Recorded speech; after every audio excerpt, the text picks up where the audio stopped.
প্রিয় শিক্ষার্থীরা, তোমরা কেমন আছো? আশা করি ভালো আছো।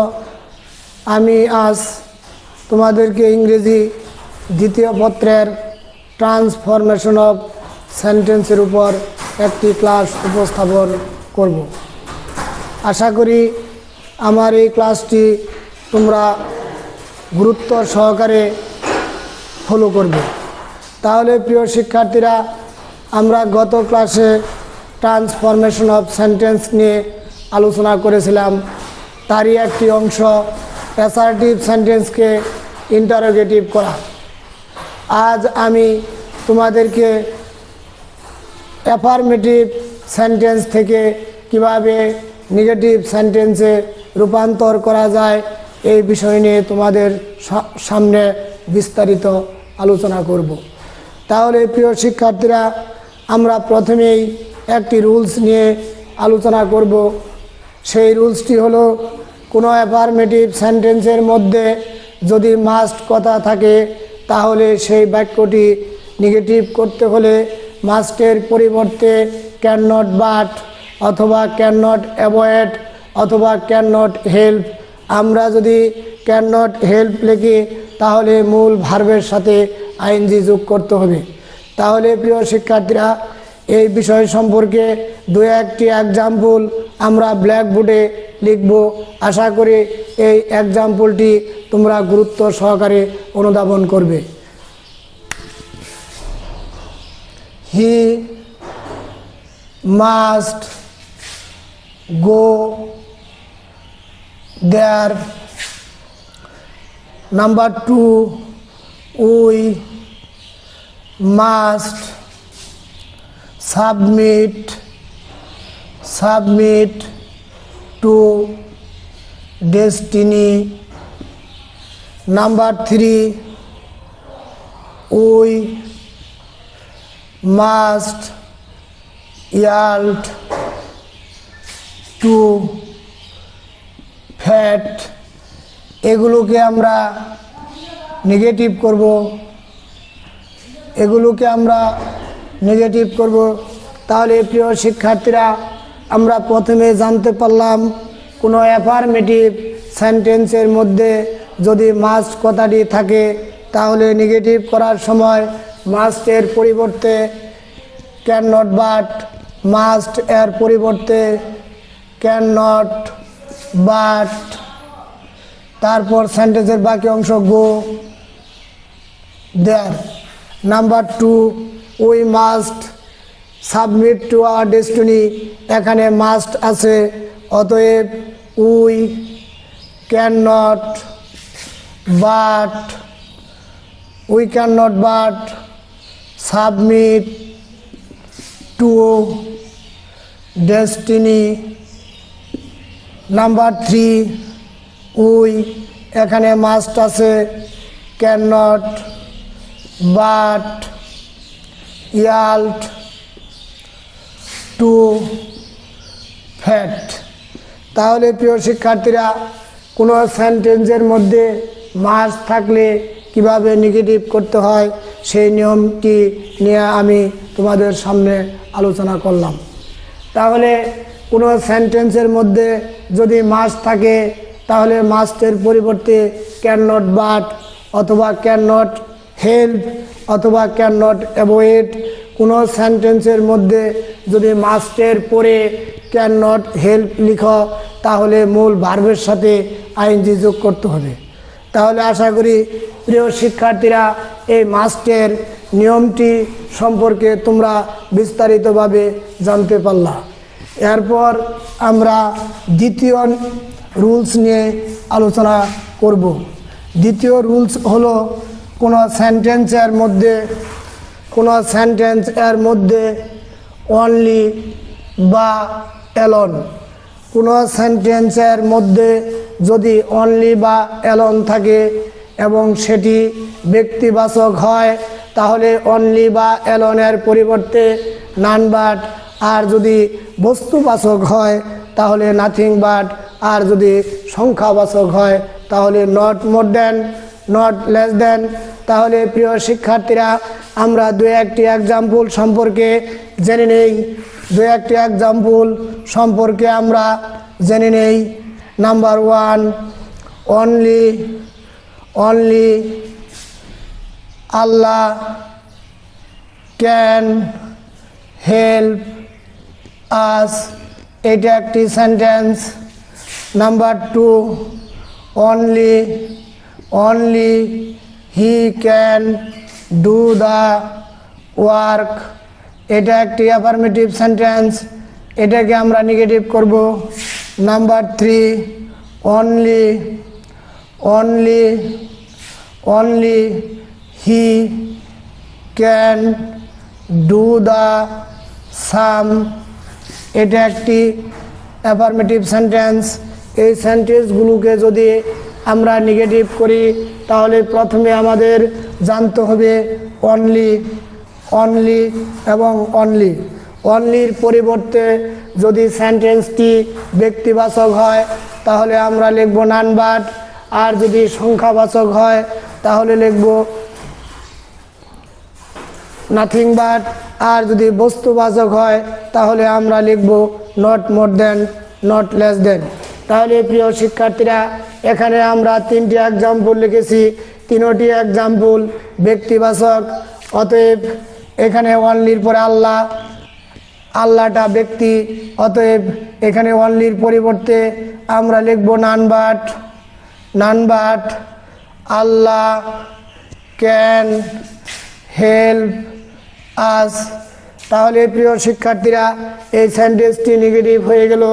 অনুরূপভাবে নাম্বার 2, অনলির পরে হিডা ব্যক্তি, অতএব অনলির জায়গায় আমরা লিখব none but he can do the work, তাহলে বাক্যটি নেগেটিভ হয়ে গেল। নাম্বার 3, অনুরূপভাবে একই, অনলির পরে এখানে সাবজেক্ট হিটা ব্যক্তি, অতএব এই বাক্যটিকে যদি আমরা নেগেটিভ করি অনলির পরিবর্তে আমরা লিখব none but he can do the same. তাহলে প্রিয় শিক্ষার্থীরা, আমরা কোনো সেন্টেন্সের মধ্যে যদি অনলি বা অ্যালোন থাকে তাহলে সেই অনলি বা অ্যালোনের পরিবর্তে ব্যক্তিবাচক হলে নান বাট, বস্তুবাচক হলে নাথিং বাট এবং সংখ্যাবাচক হলে not more than, not less than বসে। তাহলে প্রিয় শিক্ষার্থীরা, আমরা ব্যক্তিবাচক এর সম্পর্কে তোমাদেরকে 3টি উদাহরণ দেখালাম। এখন আমরা বস্তুবাচক সম্পর্কে 2-1টি এক্সাম্পল তোমাদের সামনে উপস্থাপন করব। আশা করি আমার এই উদাহরণটি তোমরা গুরুত্ব সহকারে অনুধাবন করবে। Number 1, he has only few book, এটা একটা অ্যাফার্মেটিভ সেন্টেন্স, এই সেন্টেন্সকে আমরা নেগেটিভ করব। নাম্বার 2, এ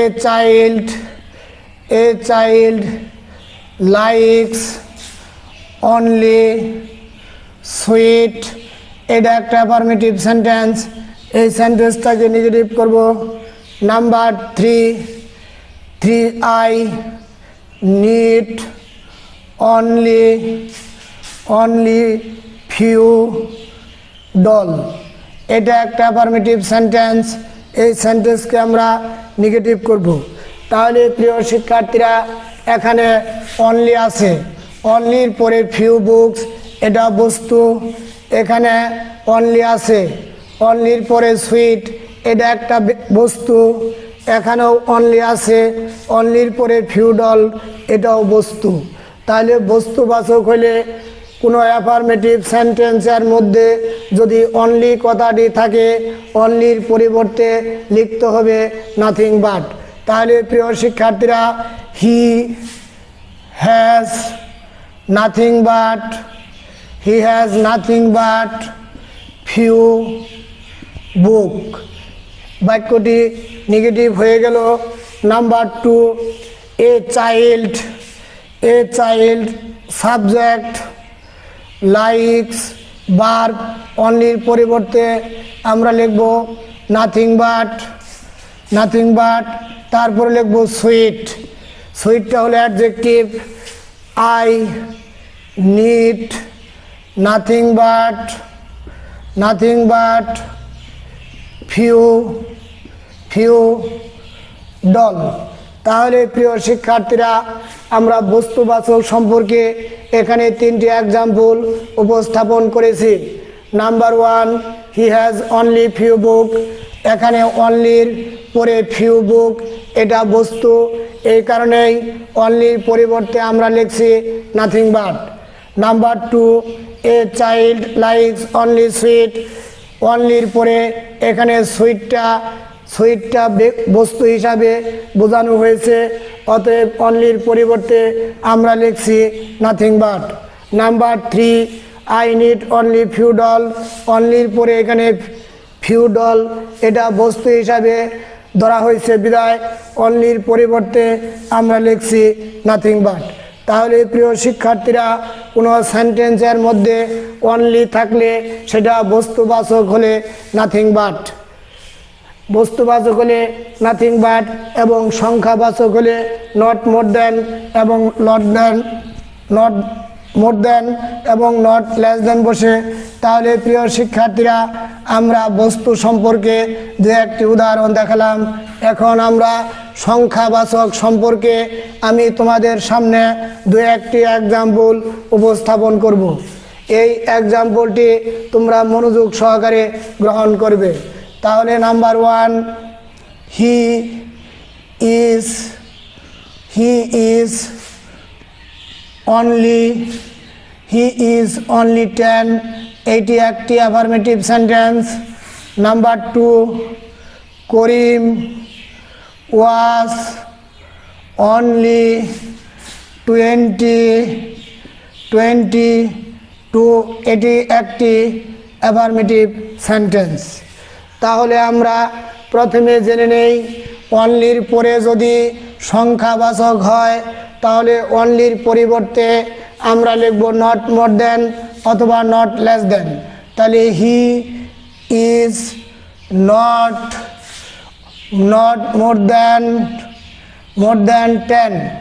নাম্বার 2, অনলির পরিবর্তে আমরা লিখব নট মোর দেন, এখানে 22 সংখ্যাবাচক নির্দেশন করছে, অতএব আমরা অনলির পরিবর্তে লিখব নট মোর দেন অথবা নট লেস দেন। তাহলে করিম ওয়াজ নট লেস দেন 22। তাহলে প্রিয় শিক্ষার্থীরা, আমরা কোনো সেন্টেন্সের মধ্যে অনলি থাকলে সেই বাক্যটিকে যদি আমরা নেগেটিভ করি তাহলে অনলি সম্পর্কে আমরা তিনটি বিষয় জানতে পারলাম। অনলি থাকার পরে যদি ব্যক্তিবাচক হয় নাথিং বাট, অনলি থাকার পরে যদি সংখ্যাবাচক হয় নট মোর দেন অথবা নট লেস দেন, এবং অনলির পরে যদি ব্যক্তিবাচক হয় তাহলে আমরা লিখব নান বাট। তাহলে প্রিয় শিক্ষার্থীরা, অনলির ফাংশন সম্পর্কে আমরা জানতে পারলাম। এরপরে আমরা চলে যাব 3 নম্বর নিয়মে। তাহলে প্রিয় শিক্ষার্থীরা, রুল নং 3 নিয়ে আজকে আমি তোমাদের সামনে আলোচনা করব। প্রিয় শিক্ষার্থীরা, তোমরা জেনে নাও, কোনো সেন্টেন্সের প্রথমেই যদি এভরি অথবা অল অথবা এভরিওয়ান থাকে তাহলে এই অ্যাফার্মেটিভ সেন্টেন্সটিকে নেগেটিভ করতে গেলে এভরিওয়ান অথবা অল এর পরিবর্তে দেয়ার ইজ নো, তারপরে যদি নাউন থাকে নাউন, তারপরে একটি বাট, তারপরে সেন্টেন্সের আদার অংশ লিখতে হবে। তাহলে প্রিয় শিক্ষার্থীরা, আমরা আরেকটু ক্লিয়ার হয়ে যাই। প্রথমেই কোনো সেন্টেন্সের মধ্যে যদি এভরি অথবা অল অথবা এভরিওয়ান থাকে তাহলে এই বাক্যটিকে নেগেটিভ করতে গেলে এভরিওয়ান এবং অল এর পরিবর্তে দেয়ার ইজ নো বসে, তারপরে যদি নাউন থাকে সেই নাউনটি লিখবে, তারপরে সেন্টেন্সের আদার অংশ লিখতে হবে। তাহলে প্রিয় শিক্ষার্থীরা, এভরিওয়ান এবং অল সম্পর্কে 3টি এক্সাম্পল আজ আমি তোমাদেরকে ব্ল্যাকবোর্ডের সামনে উপস্থাপন করব। আশা করি এই এক্সাম্পলটি তোমরা অত্যন্ত মনোযোগ সহকারে শ্রবণ করবে। তাহলে প্রিয় শিক্ষার্থীরা, আমরা জেনে নেই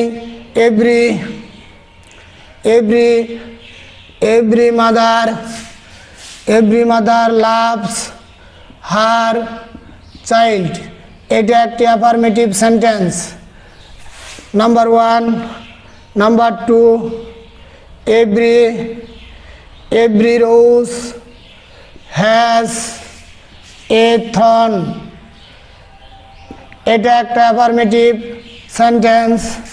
number 3, everybody wants to be happy, এটি একটি অ্যাফার্মেটিভ সেন্টেন্স। তাহলে প্রিয় শিক্ষার্থীরা, এখানে আমি 3টি এক্সাম্পল ব্ল্যাকবোর্ডে উপস্থাপন করছি। Every mother loves her child, number 2, every rose has a thorn, number 3, everybody wants to be happy. তাহলে প্রিয় শিক্ষার্থীরা, এভরি থাকলে এভরির পরিবর্তে দেয়ার ইজ নো, তারপরে নাউন মাদার, তারপরে একটি বাট, পরে সেন্টেন্সের আদার্স অংশ হার চাইল্ড। তাহলে প্রিয় শিক্ষার্থীরা, 1 নম্বর বাক্যটি নেগেটিভ হয়ে গেল। এভরির পরিবর্তে দেয়ার ইজ নো, তারপরে নাউন মাদার, তারপরে বাট, তারপরে সেন্টেন্সের আদার অংশ। তাহলে there is no mother but loves her child, এমন কোনো মা নাই যে তার সন্তানকে ভালো না বাসে। Number 2, every rose has a thorn, প্রত্যেকটি গোলাপের কাঁটা আছে। এভরির পরিবর্তে আমরা এখানে লিখব দেয়ার ইজ নো, তারপরে রোজ, তারপর বাট, পরে হ্যাজ এ থর্ন। নাম্বার 3, এভরির পরিবর্তে লিখব দেয়ার ইজ নো, তারপরে লিখব বডি, তারপর লিখব বাট, পরে ওয়ান্টস